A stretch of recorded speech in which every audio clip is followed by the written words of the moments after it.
Assalamualaikum warahmatullahi wabarakatuh. Perkenalkan, nama saya Sasaripah dari kelas 3A semester 3 Ilmu Hukum.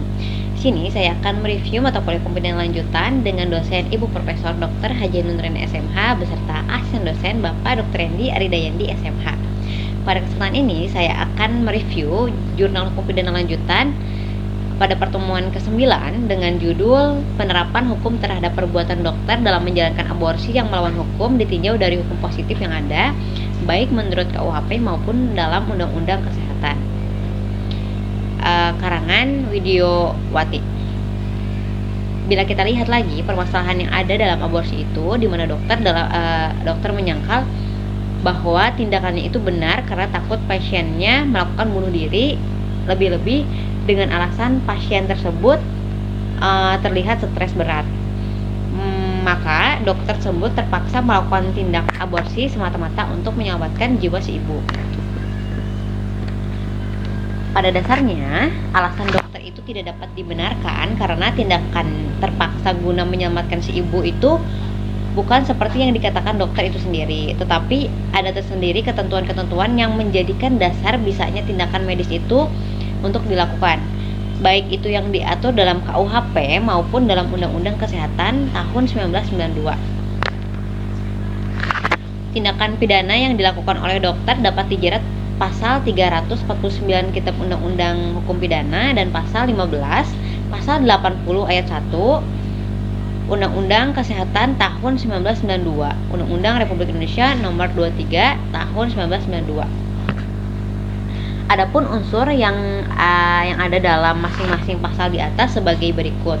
Untuk menerapkan pasal 349 Kitab Undang-Undang Hukum Pidana ini memiliki beberapa unsur sebagai berikut. Yang pertama, tindakan pidana itu dilakukan oleh seorang dokter bidang atau juru obat untuk membantu melakukan kejahatan yang tersebut dalam pasal 346, pasal 347 dan pasal 348 Kitab Undang-Undang Hukum Pidana.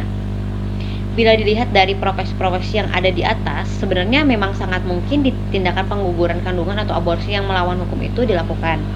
Mengingat mereka-mereka itu benar-benar mengetahui cara dan obat-obat yang harus dipergunakan. Dengan demikian, praktek-praktek aborsi secara tidak benar terjadi di mana-mana, termasuk di kota-kota besar.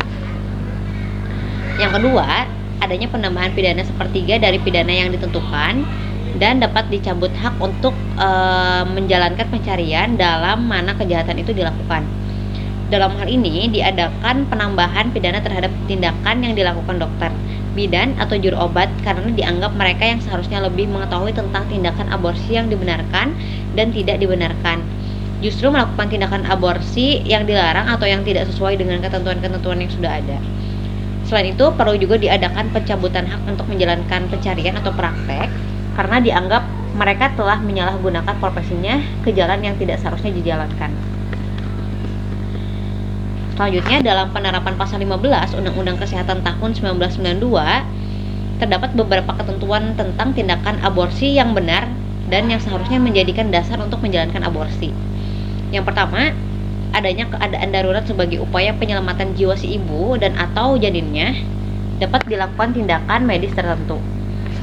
Aborsi yang berindikasi medis ini merupakan tindakan aborsi yang dapat dibenarkan dan memenuhi ketentuan yang ada dalam Undang-Undang Kesehatan tahun 1992. Yang kedua, tindakan medis tertentu yang dimaksud di atas hanya dapat dilakukan apabila berdasarkan indikasi medis yang mengharuskan diambilnya tindakan tersebut oleh tenaga kesehatan yang mempunyai keahlian dan kewenangan untuk itu dan dilakukan sesuai dengan tanggung jawab profesi serta berdasarkan pertimbangan tim ahli.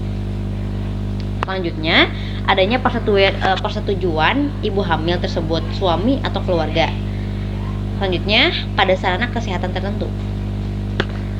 Dalam penerapan pasal 80 ayat 1 Undang-Undang Kesehatan tahun 1992 terdapat beberapa unsur yang terpenuhi, yaitu yang pertama, adanya kesengajaan tindakan medis tersebut tertentu terhadap ibu hamil yang tidak memenuhi ketentuan sebagaimana diatur dalam pasal 15 ayat 1 dan ayat 2 Undang-Undang Kesehatan nomor 23 tahun 1992.